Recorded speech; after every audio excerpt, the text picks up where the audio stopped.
bow pose. To begin in bow pose, we are going to come down onto our bellies on the mat. We'll place our hands right at the outside of our chest. And from here, we will activate and engage our hamstrings, bringing the heels close to our glute muscles. We'll take an inhale here and exhale, reaching back with one arm first, and then the other grabbing our ankles if that's available to you. We'll take an inhale here, and on the exhale, squeezing the shoulder blades together, lifting the chest, and activating the quads and pressing the legs and the feet into the hands, creating our bow pose here.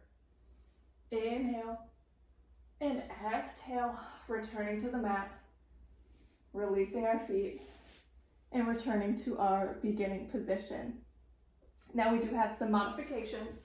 The first one being, if it's uncomfortable, to have your hips and pubic bone on the mat, so we can grab a blanket and we'll bring it to the center of the mat where our hips are going to go.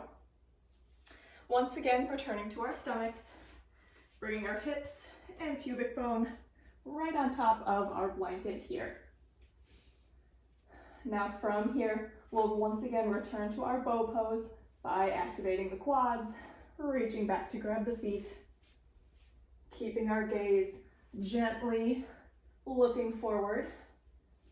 Once again, pressing the feet into the hands, engaging the shoulder blades, lifting the chest up off the mat, and creating our bow pose.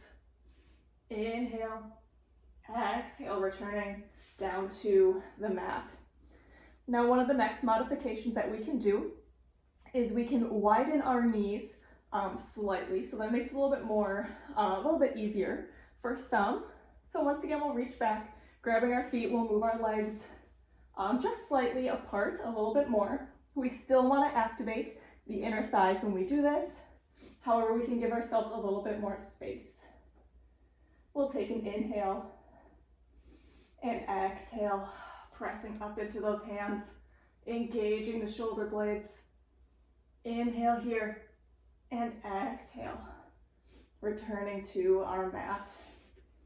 Now, the next modification that we have, this time we are going to be grabbing our toes. So it'll allow our arms to come out a little bit wider. So reaching back and kind of putting a bend in your wrist as you grab the top of the foot and the toes.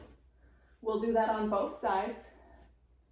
We'll take an inhale here and exhale, pressing into those hands, lifting up through the chest. Inhale and exhale, coming back down onto the mat. Now the last modification that we are going to use our block.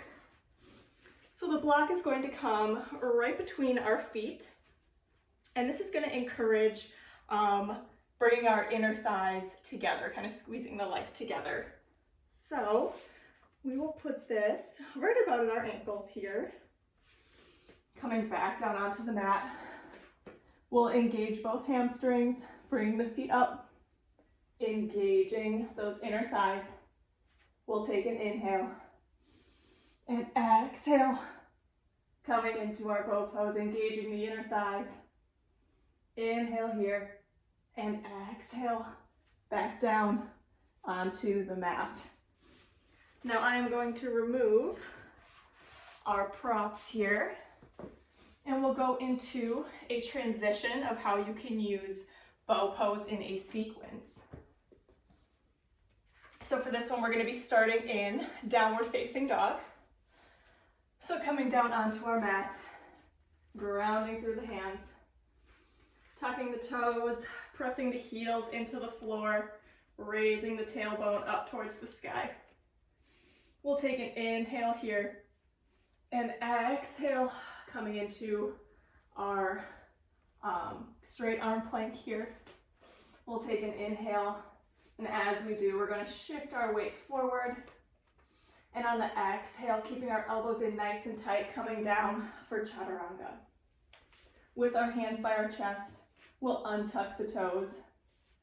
We'll take an inhale here And exhale, reaching back to grab the feet. Take an inhale. And on the exhale, pressing into the hands, engaging the quads, lifting the chest, and squeezing the shoulder blades. We'll take an inhale here, and exhale, releasing back down onto the mat, and bringing both arms in front, allowing a pillow for our head to rest. We'll take a breath here. Good, inhale, hands can come to our chest. And on the exhale, slowly going to push back into child's pose, bringing our head down, forehead down to the mat.